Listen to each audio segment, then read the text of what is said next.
नमस्कार दोस्तों, welcome to Byju's government exam prep. दोस्तों, आज हम लोग डेली करंट अफेयर में चर्चा करेंगे 19 नवंबर 2020 के समाचार पत्रों में से, जो कि आपके SSC, Delhi police, Bihar SI, CPO, लगभग सभी वनडे एग्जाम में यह हेल्प करेगा। तो आइए एक एक करके चर्चा करते हैं।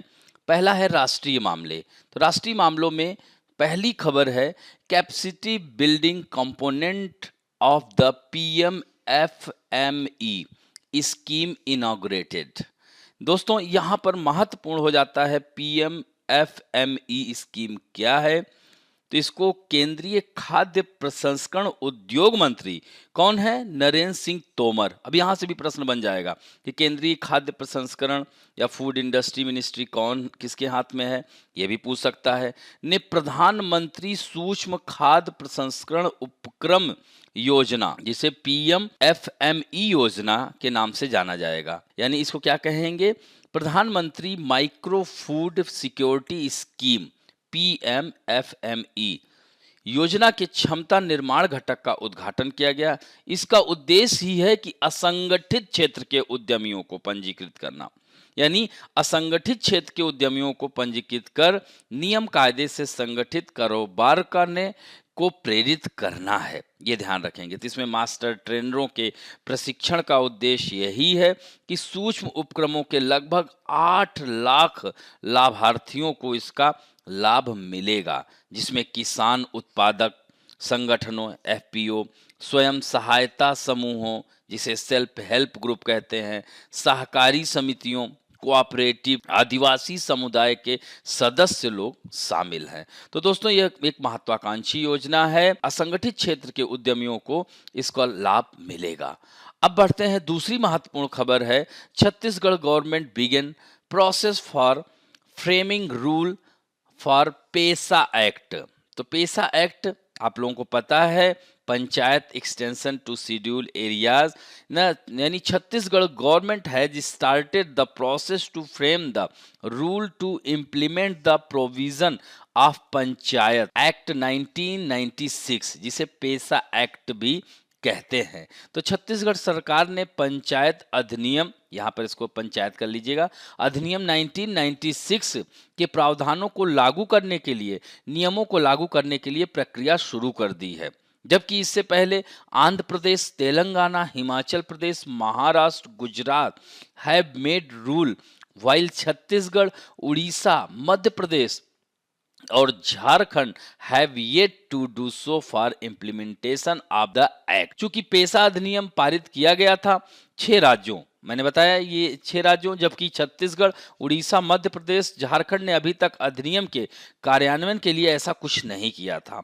इस तरह से छत्तीसगढ़ सरकार आगे आई है। छत्तीसगढ़ के पंचायत और ग्रामीण विकास मंत्री TS सिंहदेव ने कांकेर जिले के पंचायतों के आदिवासी नेताओं और अन्य प्रतिनिधियों से मुलाकात कर नियमों के निर्धारण पर चर्चा की है। ध्यान रखेंगे दोस्तों, तो ये भी काफी महत्वपूर्ण खबर हो जाती है। ये एक्ट कौन सा है? 1996। कौन सा राज्य फिर से शुरू किया है, पहले कहां कहां हो चुका है, इन 3-4 बिंदुओं पर ध्यान रखिएगा। अब बढ़ते हैं next. Government raise revenue of 72,000 crore from Vivad se विश्वास स्कीम। दोस्तों, ये बहुत ही महत्वपूर्ण स्कीम भारत सरकार की चलाई गई है। कोविड-19 महामारी के कारण बने हालातों के चलते करदाताओं को हो रही परेशानियों को ध्यान में रखकर सरकार ने विवाद से विश्वास स्कीम के तहत घोषणा दाखिल करने की समय सीमा को बढ़ाकर 31 दिसंबर 2020 कर दिया है। इसके साथ ही बिना ब्याज और जुर्माने के भुगतान करने की समय सीमा को 31 मार्च 2021 तक बढ़ा दिया है। तो इस तरह से सरकार का देखा जाए तो रवैया काफी ढीला है हम लोगों के प्रति, जो टैक्स संबंधी मसले के सामने, जैसे सीधे पूछ लेगा कि विवाद से विश्वास स्कीम का संबंध किससे है, टैक्स संबंधी मामलों से है, कृषि से, तो टैक्स संबंधी मसले के समाधान के कारण शुरू की गई है और इस योजना के जरिए केंद्र सरकार को अब तक 72,480 करोड़ रुपए का राजस्व मिल चुका है। ऐसा बताया जाता है कि 17 नवंबर तक इस योजना के तहत 31,734 करोड़ रुपए की विवादित कर मांग से संबंधित कुल 45,855 घोषणाएं की गई हैं। योजना के तहत केंद्रीय सार्वजनिक क्षेत्र उपक्रम भी कुल 1 लाख करोड़ रुपए के विवाद का निपटान कर रहे हैं। इसमें जैसे 17 मार्च को, ये अभी इसी साल 17 मार्च को संसद की मंजूरी के बाद विवाद से विश्वास स्कीम शुरू की गई थी और इस योजना के तहत विवादित आयकर का 100% और विवादित जुर्माने, ब्याज या शुल्क का 25% भुगतान पर विवाद को समाप्त घोषित कर दिया। तो ये पॉइंट भी बहुत ही इंपॉर्टेंट है, ध्यान रखेंगे दोस्तों। अब बढ़ते हैं 2 super computer from India in top 500 list. सीधे पूछ लेगा कि विश्व के 500 यानी विश्व के सबसे शक्तिशाली सुपर कंप्यूटरों की जो टॉप 500 की सूची में भारत की तरफ से 2 सुपर कंप्यूटर का नाम आया है। पहले का नाम है परम सिद्धि एआई और मिहिर, ध्यान रखेंगे। और जिनकी रैंक क्या है, एक की 63वीं रैंक है, 63rd रैंक है और एक की 146th रैंक है, ध्यान रखेंगे। और विश्व का सबसे पहले स्थान पर कौन आया है, जापान का फुगाकू, जिसके पास 442 पेटाफ्लॉप्स का एक अतिरिक्त हार्डवेयर है जो सुपर कंप्यूटिंग क्षमता में एक नया विश्व रिकॉर्ड स्थापित किया और इस टॉप 500 में प्रथम स्थान पर आया है। याद रखेंगे, सीधे पूछ लेगा। और इसका नाम क्या है, फुगाकू। तो यूएसए, अब जैसे यहां पर देखा जाए तो सबसे ज्यादा इस सूची में जैसे जापान, सूची में चीन के 212 सिस्टम शामिल हैं, इसके बाद अमेरिका के 113, फिर जापान के 34, यह ध्यान रखिएगा। तो यह काफी महत्वपूर्ण है, सीधे आपसे पूछ लेगा नाम, ये ध्यान रखेंगे। अब जैसे भारत के जो सुपर कंप्यूटर्स हैं, जैसे Param Siddhi AI high performance computing artificial intelligence has an Rpeak capacity of 5.267 petaflops and R max capacity of 4.6 petaflops है। और this system jointly built by the Department of Science and Technology and Ministry of Electronic and IT under the National Super Computing Mission के तहत, ध्यान रखेंगे। और दूसरा क्या है, मिहिर है, 2.8 petaflop super computer which has been operational at national centre for medium range weather forecast यानी NCMRWF नोएडा में है, ध्यान रखना। और it is owned by the ministry of earth science, ये ध्यान रखिएगा, पॉइंट इस तरह से पूछ लेगा इन दोनों के बारे में। अब बढ़ते हैं अंतर्राष्ट्रीय मामलों में। आज अंतर्राष्ट्रीय मामलों में जो महत्वपूर्ण खबर है, Japan nuclear plant threaten radioactive waste on Indian shore, यानी भारत के समुद्री तटों को भी नुकसान पहुंचा सकते हैं। जापान के परमाणु संयंत्र से भारतीय समुद्र तटों पर रेडियो एक्टिव कचरे का खतरा हो सकता है। दोस्तों ये देख रहे हैं, ये फुकुशिमा संयंत्र है। याद हो तो 2011 में सुनामी आया था जापान में, जिसकी वजह से यह संयंत्र क्षतिग्रस्त हो गया। रेडियो एक्टिव दूषित जल को 2022 तक धीरे धीरे करते हुए समुद्र में बहा देने का निर्णय लिया गया है, जो कि यह निर्णय काफी घातक सिद्ध हो सकता है। विशेषज्ञों का मानना है कि इस जल में सीजियम, ट्राइटियम, कोबाल्ट, कार्बन 12 जैसे रेडियो एक्टिव आइसोटोप समेत भारी मात्रा में प्रदूषक मौजूद होंगे, जिनके विघटन में 12 से 30 साल तक का समय लगेगा और यह अपने संपर्क में आने वाली हर चीज को तत्काल नष्ट कर देंगे। इसे आप देख सकते हैं समुद्र में मछलियां, तो मत्स्य उद्योग भारी संकट में आ सकता है, ये ध्यान रखेंगे। साथ ही कैंसर समेत विभिन्न प्रकार की बीमारियों को बढ़ावा मिलेगा। भारत की जो रक्षा अनुसंधान संस्थान है DRDO के महानिदेशक AK सिंह ने, स्वास्थ्य विज्ञान के AK सिंह ने कहा कि यह पहला मौका होगा जब समुद्र में भारी मात्रा में रेडियो एक्टिव पानी छोड़ा जाएगा और यह दूसरों को इसका अनुसरण करने के लिए गलत उदाहरण बन सकता है। मानव नस्ल के अस्तित्व के लिए पर्यावरण व स्वास्थ्य से जुड़ी चिंताएं बेहद अहम हैं, इसलिए वैकल्पिक व्यवस्था के लिए वैश्विक स्तर पर बहस हो सकती है। हालांकि जापानी अधिकारियों का कहना है कि समुद्र में परमाणु जल को छोड़ने से पहले उसका असर कम किया जाएगा। उसमें केवल ट्राइटियम की उपस्थिति होगी, लेकिन इस मुद्दे पर नजर रख रही है। अन्य स्वास्थ्य विशेषज्ञों का कहना है कि इससे होने वाले खतरे को कम नहीं आंकना चाहिए। तो यह काफी महत्वपूर्ण है। याद रखना दोस्तों, इससे पहले रूस की चेरनोबिल घटना थोड़ा सा मैं बता दूं, फिर जापान के बारे में थोड़ा बताऊंगा, सुन लीजिए यहीं पर। तो जापान के उत्तर, अब चेरनोबिल के बाद यह दूसरी घटना है। याद रखेंगे, चेरनोबिल में परमाणु लीक दुर्घटना 20 साल बाद, याद रखेंगे 20 साल बाद भी थायराइड कैंसर देखने को मिले, जो रूस की चेरनोबिल घटना हुई थी। तो उसके बाद ये 2011 में जो घटना हुई है, कौन सी, फुकुशिमा संयंत्र, जो सुनामी आया था 11 मार्च 2011 को, भूकंप सुनामी आने के कारण 15 मीटर ऊंची सुनामी की लहरें समुद्र में उठी, जिसके कारण यह फुकुशिमा परमाणु संयंत्र नष्ट हो गया था। इसी तरह से रूस की जो चेरनोबिल घटना हुई थी, कब हुई थी, 1986 में। ये पॉइंट भी याद रखिएगा। तो दुर्घटना के बाद रिएक्टर में 1000 से ज्यादा टैंकों से छोड़े गए 12 लाख टन रेडियो एक्टिव दूषित जल के कारण फुकुशिमा के आसपास का बहुत बड़ा समुद्री इलाका बंद करना पड़ा था। तो दोस्तों, इस पर बहुत विचार करने का है, यह आने वाले समय में नुकसान पहुंचा सकता है।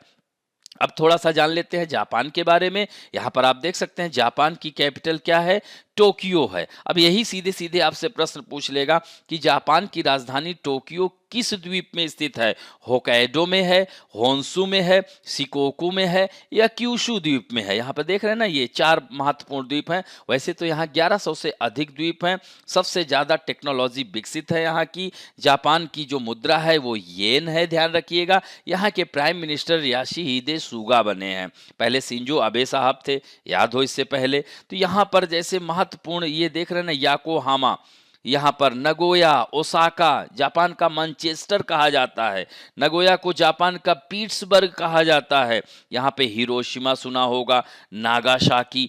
तो ये हिरोशिमा और नागासाकी, ये तो क्या है, सेकेंड वर्ल्ड वार में 1945 में अमेरिका ने परमाणु हमला कर दिया था, जिसकी वजह से आज भी यहाँ पर अपंग संतानें पैदा होती हैं। तो आप सोच सकते हैं इन रेडियो एक्टिव पदार्थों का कितना बड़ा साइड इफेक्ट हो सकता है। दोस्तों याद रखना, यहीं पे हमामात्सु भी है, ओसाका को जापान का मैनचेस्टर, और यहीं पर आप याद रखना हमामात्सु किस लिए प्रसिद्ध है, युवाता, निगाता, नगोया, ये सब काफी महत्वपूर्ण हैं। ये शहर है और सब इंडस्ट्रियल एरिया है। यह पूरा इसका सार, यहाँ क्वांटो का मैदान है, यहीं फ्यूजियामा पर्वत भी है, ज्वालामुखी पर्वत है। और याद रखना, सुगारू जल संधि होकाइडो और होन्सू को अलग करती है। तो इतना काफी है आप लोगों के लिए। और ये ध्यान रखिएगा, जैसे युवाता, निगाता, ये सब महत्वपूर्ण लौह क्षेत्र भी हैं, और भारत से सबसे ज्यादा लोहे का आयात करता है। ये ध्यान रखना, कौन, जापान करता है। नेक्स्ट है, अब who won the war over Karabakh, आज के द हिंदू में आया हुआ खबर है। ये देखिए यहाँ से, ये वही हिंदू न्यूज़पेपर से हमने इस चित्र को भी उठाया है। यहाँ पर आप देख रहे हैं पिछले कई हफ्तों से, यानी 6 सप्ताह की भयंकर लड़ाई के बाद आर्मेनिया, ये देश है, इसकी राजधानी क्या है, येरेवन है, ये आर्मेनिया है। और ये क्या है, अजरबैजान है। अजरबैजान तो रूसी राष्ट्रपति व्लादिमीर पुतिन द्वारा किए गए युद्ध विराम में नागोर्नो करबाख में और उसके आसपास सैन्य अभियानों को समाप्त करने पर सहमत हो गए हैं। हालांकि इसमें युद्ध लड़ाकों और नागरिकों सहित करीब 2000 लोगों के मारे जाने की खबर है। तो थोड़ा सा यहाँ पर जान लीजिए कि यहाँ पर सहमति हो गई है, शांति स्थापित किया गया है रूस के सहयोग से। लेकिन थोड़ा सा यहाँ पर जान लीजिए कि यह झगड़े का विवाद क्या है, किस वजह से ये युद्ध हुआ था। तो दोस्तों याद रखना कि 1991 में जब सोवियत संघ का पतन हुआ था, तब नया स्वतंत्र राष्ट्र आर्मेनिया और अजरबैजान नागोर्नो कराबाख पर युद्ध करने के लिए गए, जो सोवियत वर्षों के दौरान अजरबैजान के भीतर एक स्वायत्त क्षेत्र था। तो आर्मेनियाई लोगों ने इनक्लेव पर ऐतिहासिक दावे किए, जो काफी हद तक जातीय आर्मेनियाई लोगों द्वारा आबादी वाले थे। जब तक 1994 में ऑल आउट युद्ध समाप्त हुआ, तब तक आर्मेनिया ने नगार्नो और कारबाख तथा असार के 7 जिलों में कब्जा ले लिया था, जो कि अजरबैजान के लगभग 13%, देख रहे हैं ना, बीच में आर्मेनिया, ये इधर भी अजरबैजान का क्षेत्र है। तो इस तरह से यह क्षेत्र पर कब्जा कर लिया और यही चीज चल रहा है। तो ये युद्ध विराम क्या कह सकते हैं, इसमें शर्तें क्या रहीं, तो आर्मेनिया नगार्नो काराबाख के आसपास के क्षेत्रों से अपने सैनिकों को वापस लाने के लिए सहमत हो गया है। जातीय आर्मेनियाई और स्टेपानकर्ट के साथ इनक्लेव का मुख्य हिस्सा इसकी राजधानी अजरबैजान के नियंत्रण से बाहर रहेगा। तो क्या रूस वही चाहता था जो उसे मिला? यह बात कहना काफी कठिन हो सकता है। क्या संघर्ष खत्म हो गया है? तो यह युद्ध अजरबैजान के पक्ष में शक्ति संतुलन को बदल दिया है। इसने पूरे नागोर्नो काराबाख को अभी के लिए बंद कर दिया, लेकिन इसका मतलब ये नहीं है कि यह फिर से नहीं होगा। तो नागोर्नो काराबाख की स्थिति अनिश्चित बनी हुई है। इसका अर्थ है कि संघर्ष केवल स्थगित किया गया है, अभी इसका हल नहीं हुआ है। ये रहा दोस्तों खबर। अब आइए थोड़ा सा अजरबैजान के बारे में जान लीजिए कि अजरबैजान के प्रेसिडेंट हैं इल्हाम अलीयेव। यहाँ की कैपिटल बाकू है। दोस्तों यह पेट्रोलियम क्षेत्र है। देख रहे हैं ना, कैस्पियन सागर विश्व की सबसे बड़ी झील 3,71,000 वर्ग किलोमीटर क्षेत्रफल में फैली हुई झील है, जो विश्व के यानी एशिया के 5 देशों को स्पर्श करती है। पहले भी बता चुका हूं, याद रखना, RAKIT, रूस, अजरबैजान, कजाकिस्तान, ईरान, तुर्कमेनिस्तान। तो यहाँ पर देख रहे हैं ईरान भी स्पर्श कर रहा है, अजरबैजान ईरान को भी स्पर्श कर रहा है। ऊपर रसिया है, इसकी राजधानी मॉस्को है। जॉर्जिया को भी स्पर्श कर रहा है। आर्मेनिया तो बीच में है ही, ये ध्यान रखेंगे दोस्तों। और यहाँ की मुद्रा जो करेंसी है अजरबैजानी मन्नत है, याद हो जाएगा। अब यहीं पर थोड़ा सा ये आर्मेनिया के बारे में जान लीजिए। इसकी कैपिटल येरेवन है। यहाँ की करेंसी है आर्मेनियन द्राम, ध्यान रखेंगे, द्राम। और यहाँ के जो अध्यक्ष है या प्रेसिडेंट कह सकते हैं आर्मन, ध्यान रखना, सरगस्यान, हाँ सरगस्यान। और ये देख रहे हैं ना आर्मेनिया, इसकी कैपिटल येरेवन है। इधर अजरबैजान है ही, इधर टर्की को स्पर्श करता है, ईरान को भी स्पर्श करता है, जॉर्जिया को भी स्पर्श करता है। अब बढ़ते हैं next. UN adopt resolution for urgent solution of Rohingya crisis. तो संयुक्त राष्ट्र संघ, आप जानते हैं संयुक्त राष्ट्र संघ महत्वपूर्ण निर्णय लेता है। वैश्विक स्तर पर कोई भी समस्या आती है, सामाजिक, आर्थिक, राजनीतिक, किसी प्रकार की भी समस्याएं, तात्कालिक समय, सबका निराकरण संयुक्त राष्ट्र ही करता है। तो ने रोहिंग्या संकट के तत्काल समाधान के लिए एक संकल्प को अपनाया है।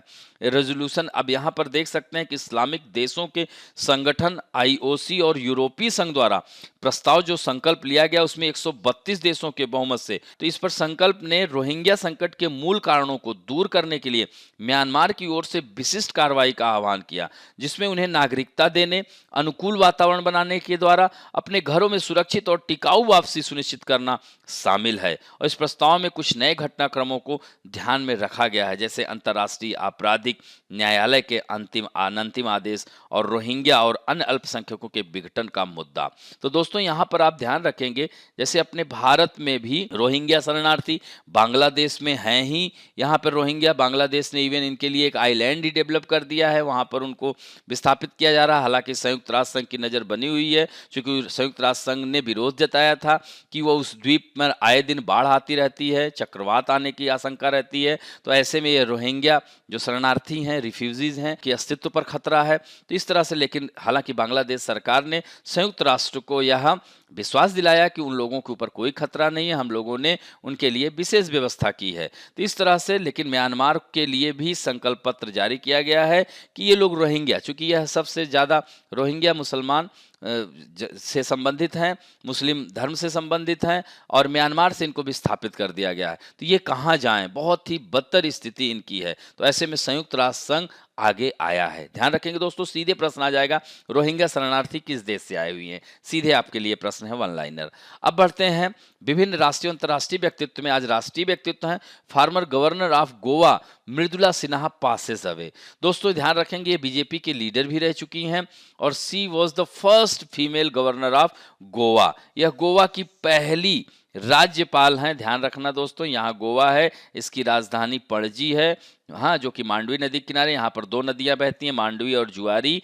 यहीं पर मार्मुगांव बंदरगाह भी पहले भी बता चुका हूँ। और ऊपर इसके क्या है, महाराष्ट्र है, नीचे कर्नाटक है, दोनों से। और यहीं कोंकण तट इसके अंतर्गत आता है। और गोवा की पूर्व राज्यपाल और भाजपा की वरिष्ठ नेता मृदुला सिन्हा का निधन हो गया है। वह एक कुशल लेखिका भी थी। इनका साहित्य के साथ साथ संस्कृत दुनिया में भी व्यापक योगदान रहा। इसके अलावा इन्होंने मानव संसाधन विकास मंत्रालय में भाजपा की महिला विंग की प्रमुख और केंद्रीय समाज कल्याण बोर्ड के अध्यक्ष के रूप में भी यह कार्य कर चुकी हैं। तो ध्यान रखना है इनका, यह पूछा जा सकता है। नेक्स्ट है बैंकिंग और वित्त संबंधी समाचारों में, SBI select 6 companies in first cohort for regulatory sandbox, 2 names announce, 4 to follow. ध्यान रखेंगे दोस्तों, तो इसमें यह काफी महत्वपूर्ण, आरबीआई ने खुदरा डिजिटल भुगतान के विषय पर निर्मित अपने नियामक सैंडबॉक्स कार्यक्रम के लिए 2 कंपनियों को शॉर्टलिस्ट किया है। याद रखेंगे, तो दोनों कंपनियां जयपुर स्थित natural support consultancy service private limited और नई दिल्ली स्थित न्यूक्लियस सॉफ्टवेयर एक्सपोर्ट लिमिटेड है। ये दोनों कंपनियों के नाम ध्यान रखिएगा आप लोग, जो दोनों नवीन माध्यमों से ग्रामीण भुगतान को डिजिटल बनाने में मदद करने की दिशा में काम कर रहे हैं। जयपुर स्थित कंपनी ने अपनी उत्पाद का नाम क्या रखा है? ई रुपया रखा है, जो दूरस्थ स्थानों में ऑफलाइन व्यक्ति से व्यापारी लेन देन और ऑफलाइन डिजिटल भुगतान की सुविधा प्रदान करेगा। ध्यान रखेंगे दोस्तों, इसी तरह से ग्रामीण क्षेत्रों में भुगतानों के डिजिटलीकरण में मदद करने का प्रस्ताव रखता है, जो स्वयं सहायता समूहों और एक डिजिटलीकृत एसएचजी केंद्रित पारिस्थितिकी तंत्र के साथ शुरू होता है। ये ध्यान रखेंगे। और regulatory sandbox is protected environment with in which the selected companies will operate, यानी विनियामक सैंडबॉक्स कह रहे हैं संरक्षित वातावरण जिसके भीतर चयनित कंपनियां काम करेंगी। और सेकंड कंपनी जो प्रोडक्ट है पे से, दूसरा जो है इसको पे से कहते हैं, ध्यान रखिएगा, यानी दूसरी कंपनी के उत्पाद को हम पे से कहते हैं, ध्यान रखिएगा। नेक्स्ट है पुस्तकें और पुरस्कारों में 2020 Nobel prize ceremony postpone due to corona virus. दोस्तों, कोरोना नामक महामारी, जैसा कि हम लोग लगभग हर खबर में इसका नाम ले ही लेते हैं, पूरे वैश्विक समस्या के रूप में आ गया है। ऐसे में इस बार नोबेल पुरस्कार के वितरण में भी समस्या आ रही है, तो ध्यान रखेंगे। तो नोबेल फाउंडेशन ने कोरोना वायरस महामारी के कारण नोबेल पुरस्कार समारोह स्थगित करने का ऐलान किया है। अभी आप लोगों ने देखा होगा कि अक्टूबर महीने में इसकी घोषणा होती है, ये ध्यान रखिएगा। कब होती है? अक्टूबर मंथ में घोषणा होती है किसको मिला, और इसको दिया कब जाता है? 10 दिसंबर को दिया जाता है हर साल। इसी दिन अंतर्राष्ट्रीय मानवाधिकार इंटरनेशनल ह्यूमन राइट्स डे भी होता है, ध्यान रखेंगे। तो 10 दिसंबर को दिया जाता है। 6 क्षेत्रों में नोबेल पुरस्कार दिया जाता है, जिसमें से कौन कौन सा है? साहित्य है, शांति पुरस्कार है, मेडिकल है, केमिस्ट्री है, फिजिक्स है, अर्थशास्त्र है, जिसमें सबसे लास्ट में इकोनॉमी का जुड़ा था, याद रखना 1969 से दिया जा रहा है, 67 में घोषणा हुई थी, ध्यान रखेंगे दोस्तों। और अन्य 5 1901 से दिया जा रहा है। इसमें एक पॉइंट और याद रखना, जो पीस प्राइज है, शांति का नोबेल पुरस्कार है, वो नॉर्वे की राजधानी ओस्लो में दिया जाता है। कहाँ दिया जाता है? ओस्लो में। और अन्य 5 पुरस्कार स्वीडन की राजधानी स्टॉकहोम में दिया जाता है। और दोस्तों, ऐसा यह कह सकते हैं 64 साल बाद ऐसा हो रहा है कि नोबेल पुरस्कार समारोह स्थगित किया जा रहा है। आखिरी बार 1956 में नोबेल पुरस्कार सम्मान समारोह को स्थगित किया गया था। तो यह पुरस्कारों से संबंधित खबर थी, ध्यान रखेंगे। और पुरस्कारों की घोषणा, पुरस्कारों को हम लोग यूट्यूब पे पर डे डाल ही रहे हैं, आप लोग देख रहे होंगे, वहां से आप और ले सकते हैं जानकारी। नेक्स्ट है खेल समाचारों में, एक देख रहे हैं यहाँ पर चित्र दिख रहा है, यंग इंडियन इंटरनेशनल मास्टर, ध्यान रखना, लियोन ल्यूक मेंडोका, अब नाम से ही दिख रहा है। हंगरी में एक दौर बाकी रहते जीएम ग्रैंड मास्टर शतरंज टूर्नामेंट में जीत के साथ प्रतिष्ठित ग्रैंड मास्टर उपाधि के और करीब पहुंच गए हैं। 14 ईयर ओल्ड गोवा के हैं player achieve the grand master norm, यानी जीएस नॉर्म कह सकते हैं, जीएम नॉर्म स्टैंडर्ड इसको कह सकते हैं, for the second time with in 21 day, यानी 21 दिनों में दूसरी बार गोवा के 14 साल के इस खिलाड़ी ने देर शाम को बुडापेस्ट, हंगरी की राजधानी बुडापेस्ट है, याद रखना, यह यूरोपियन कंट्री है जो कि डैन्यूब नदी के किनारे बसा हुआ है, में फर्स्ट सैटरडे जीएम नवंबर 2020 जीत के साथ ही 21 दिन के अंदर दूसरी बार ग्रैंड मास्टर नॉर्म का जीत हासिल की है। अब जीएम उपाधि हासिल करने के लिए एक और नॉर्म की जरूरत है। तो सीधे पूछ लेगा कि इनका संबंध किस खेल से है। अगला है महत्वपूर्ण दिवस में, आज हम बात करेंगे नेशनल यूनिटी डे, राष्ट्रीय एकता दिवस 19 नवंबर। तो national integration day is celebrated every year on 19th of November all over India, यानी राष्ट्रीय एकता दिवस हर साल पूरे भारत में आज ही के दिन। और ये क्यों मनाया जाता है दोस्तों? तो हमारे देश की पहली महिला प्रधानमंत्री इंदिरा गांधी का नाम सुना होगा, तो उनके जन्म दिवस के अवसर पर मनाया जाता है राष्ट्रीय एकता दिवस। वह भारत के प्रथम प्रधानमंत्री जवाहरलाल नेहरू की बेटी थी। और याद रखना दोस्तों, यह अपने जीवित रहते ही यानी भारत रत्न से इनको सम्मानित कर दिया था। यह 1971 में खुद ही प्रधानमंत्री थे और उन्होंने भारत रत्न ले लिया था। और इन्होंने बहुत सारे कार्य किए थे, गरीबी हटाओ का नारा, और इनके साथ इमरजेंसी का भी दंश झेलना पड़ता है, जुड़ा हुआ है। तो ये सारी चीजें हैं। इन्हें आयरन लेडी कहा जाता है। का जन्म आज ही के दिन 19 नवंबर 1917 में कहाँ हुआ था? प्रयागराज में। वर्तमान में प्रयागराज, उस समय इसे इलाहाबाद कहा जाता था, ध्यान रखेंगे। और यह कह सकते हैं उच्च शिक्षा विश्व भारती विश्वविद्यालय और ऑक्सफोर्ड से प्राप्त की थी। इनके हस्बैंड यानी 1942 में इनका विवाह हुआ था फिरोज गांधी से, और इनसे संतान दो, राजीव गांधी और संजय गांधी, जिसमें से राजीव गांधी भी भारत के प्रधानमंत्री रहे हैं। तो इस तरह से यह काफी महत्वपूर्ण व्यक्तित्व के रूप में, और इन्हीं के जन्म दिवस के अवसर पर राष्ट्रीय एकता दिवस 19 नवंबर को मनाया जाता है। अगला है let us talk about some important fact. दोस्तों, आज हमने ज्योग्राफिकल फैक्ट लिया है, यानी दर्रे। दर्रे क्या होते हैं? तो यह पहाड़ों के बीच की जगह, यानी बीच में जो जगह होती है, गैप होता है, उसी को दर्रा या पास कहा जाता है। या ये कह सकते हैं कि पर्वतों और पहाड़ों के मध्य पाए जाने वाले प्राकृतिक स्थानों को दर्रा कहा जाता है। और ये खासकर जैसे नदियों के द्वारा निर्मित दर्रे, इसे कह सकते हैं रिवर इरोजन से निर्मित स्थलाकृति भी इसे कह सकते हैं। तो दोस्तों, इसको हम दो भागों में, यूनियन टेरिटरी यानी कह सकते हैं passes found in Himalayan state and union territory, यानी अब देखिए इसमें जैसे हिमालयन पर्वतीय, अब दो भागों में, हिमालय के पर्वतीय राज्य और केंद्र शासित प्रदेशों में पाए जाने वाले दर्रे, और दूसरा क्या है? दूसरा प्रायद्वीपीय भारत के राज्यों में पाए जाने वाले दर्रे, यानी पेनिसुलर इंडिया में कौन कौन से? महाराष्ट्र, केरल और तमिलनाडु। और हिमालयी क्षेत्र में केंद्र शासित प्रदेश, चूंकि अब जम्मू कश्मीर हो गया और लद्दाख, और राज्य कौन है? हिमाचल प्रदेश, उत्तराखंड, सिक्किम, अरुणाचल प्रदेश, मणिपुर। इन सब राज्यों में भी दर्रे पाए जाते हैं। तो इसमें जैसे कि आप यहाँ पर आप देख सकते हैं, जैसे लद्दाख केंद्र शासित प्रदेश है, कराकोरम दर्रा, इसका नाम दोस्तों सुना होगा। विश्व की सबसे ऊंचाई पर स्थित दर्रा है कराकोरम दर्रा, सबसे ऊंचा दर्रा है, 5654 मीटर इसकी ऊंचाई है। जैसे यहाँ पर अगर हम देखें, ऐसे बात करते हैं, तो यहीं पर ये दर्रा है और ये लद्दाख क्षेत्र में आता है, याद हो जाएगा दोस्तों। फिर जोजिला दर्रा, पीर पंजाल दर्रा, ये सब कहाँ है? जम्मू कश्मीर, बुर्जिल, बनिहाल, पीर पंजाल, जोजिला, ये सब जम्मू कश्मीर के अंदर। जैसे जोजिला दर्रा क्या है? कश्मीर घाटी को लेह से जोड़ता है, यह जास्कर पर्वत श्रेणी में है। इसी तरह से पीर पंजाल दर्रा पीर पंजाल पर्वत श्रेणी के अंतर्गत आता है। इसी तरह से बनिहाल दर्रा जम्मू और श्रीनगर को कह सकते हैं, जवाहर सुरंग सुना होगा आप लोगों ने। बुर्जिल दर्रा श्रीनगर को गिलगित से जोड़ता है। इसी के साथ साथ आप हिमाचल प्रदेश में आ जाइए, बारालाचाला दर्रा, शिपकीला दर्रा, रोहतांग दर्रा, यह तीनों दर्रे कई बार आप लोगों की परीक्षाओं में आए हैं। यह जास्कर पर्वत श्रेणी में है, मंडी और लेह को कह सकते हैं एक तरह से जोड़ता है। ये कह सकते हैं मंडी कहाँ है? हिमाचल प्रदेश में है। तो यह जो बारालाचाला दर्रा है, यहीं से दोस्तों याद रखना चेनाब नदी का उद्गम होता है। इसी तरह से यहाँ पर आप देख रहे हैं शिपकीला दर्रा। अब ये शिपकीला दर्रा कहाँ पड़ेगा? तो अगर देखा जाए तो ये हिमाचल प्रदेश में शिपकीला दर्रे से ही सतलज नदी प्रवेश करती है। ध्यान रखेंगे दोस्तों, शिपकीला दर्रा तो हिमाचल प्रदेश में है। कौन सी नदी प्रवेश करती है? सतलज नदी। और रोहतांग दर्रा कहाँ है? यहीं पर हिमाचल प्रदेश में, यहीं से रावी नदी का उद्गम होता है। यानी main source of Ravi river is Rohtang pass, main source of Chenab river is Baralachala दर्रा। ला को जो है पहाड़ी भाषा में, हिमालय में, पर्वतीय क्षेत्रों में दर्रा कहते हैं, याद हो जाएगा दोस्तों। उत्तराखंड में देखिए लिपुलेख दर्रा, माना, थागला, नीति, यह सब महत्वपूर्ण दर्रा है। माना जिला भी है, माना अंतिम शहर भी है उत्तराखंड की। इसके बाद नेपाल की सीमा स्टार्ट हो जाती है। इसी तरह से सिक्किम में, यहाँ पर आप देखेंगे जैसे हम बात करते हैं तो ये सिक्किम है ना, तो सिक्किम में नाथुला दर्रा और जलेपला दर्रा है। ये दोनों काफी महत्वपूर्ण दर्रे हैं, ये कई बार आप लोग परीक्षाओं में आ चुके हैं।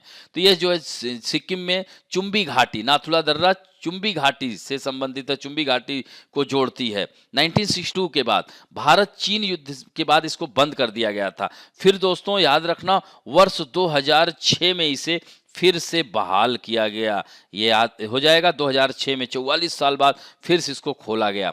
ध्यान रखेंगे तो यह नाथुला दर्रा है। उसके बाद जेलेपला दर्रा है, सिक्किम और भूटान की सीमा पर स्थित है। इधर भूटान है, ये देख रहे हैं जेलेपला दर्रा, ये भी याद हो जाएगा।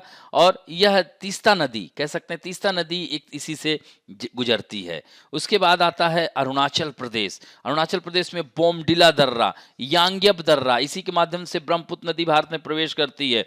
दीफू दर्रा, ये तीनों दर्रे कहाँ हैं? अरुणाचल प्रदेश में स्थित हैं। ध्यान रखेंगे दोस्तों, यांग्यप दर्रा यानी भारत और तिब्बत की सीमा पर स्थित है। ब्रह्मपुत्र नदी इसके में प्रवेश करती है इसी दर्रे से। और दीफू दर्रा भी कहाँ है? यह जो है ऐसे आगे बढ़ेंगे तो भारत और म्यांमार बॉर्डर पर स्थित है, याद हो जाएगा। इसी तरह से मणिपुर में तुजू दर्रा है, ये भी याद रखिएगा।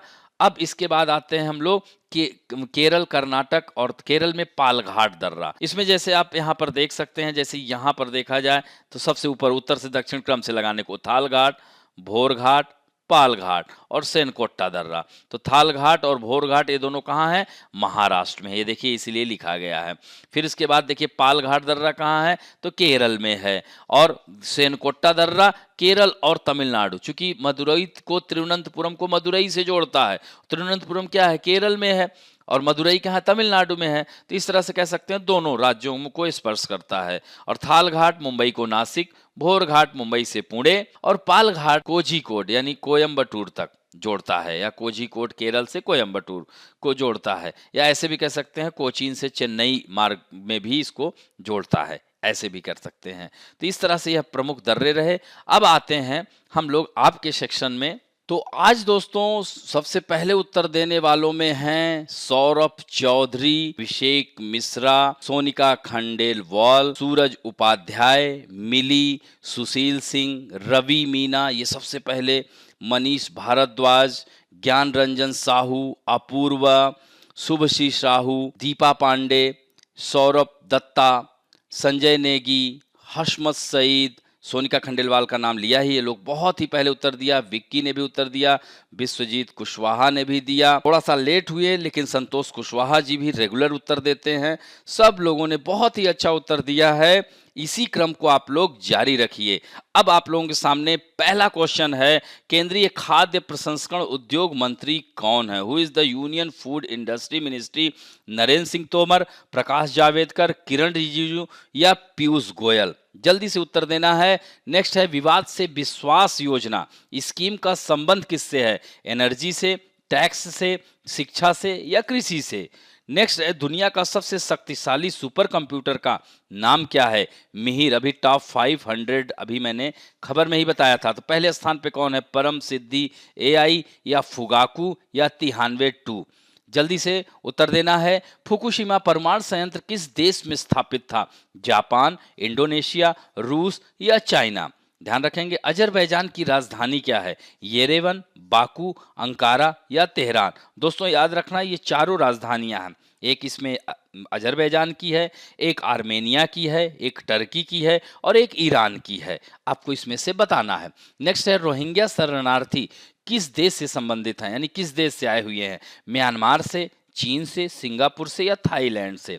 नेक्स्ट है गोवा की पहली महिला राज्यपाल कौन थी? तो द्रौपदी मुर्मू, किरण बेदी, मृदुला सिन्हा या आनंदीबेन पटेल? नेक्स्ट है ल्यूक मेंडोका का संबंध किस खेल से है? बिलियर्ड से है, शतरंज से है, टेबल टेनिस से है या बैडमिंटन से? नेक्स्ट है राष्ट्रीय एकता दिवस कब मनाया जाता है? 17 नवंबर, 18 नवंबर या 19 नवंबर या 20 नवंबर? नेक्स्ट है लिपुलेख दर्रा किस राज्य में स्थित है? हिमाचल प्रदेश में, उत्तराखंड में, सिक्किम में या अरुणाचल प्रदेश में? तो इस तरह से दोस्तों आज हमने लगभग सभी प्रकार की खबरों को बताया, अच्छे प्रश्न दिया और आप लोगों ने उत्तर भी बहुत सुंदर कल के उत्तर दिया। और याद रखें जिन लोगों को मान लीजिए कि प्रश्न का उत्तर नहीं आ रहा है तो इसमें से स्टूडेंट बहुत ही अच्छा उत्तर देते हैं, वहां से भी आप देख सकते हैं। हालांकि आप अगर इस खबर को सुनेंगे तो अपने आप ही उत्तर दे देंगे। और दोस्तों आज का भी वीडियो अगर अच्छा लगे तो प्लीज़ लाइक, शेयर और सब्सक्राइब करना ना भूलें, अपने दोस्तों को बताना ना भूलें। थैंक यू दोस्तों।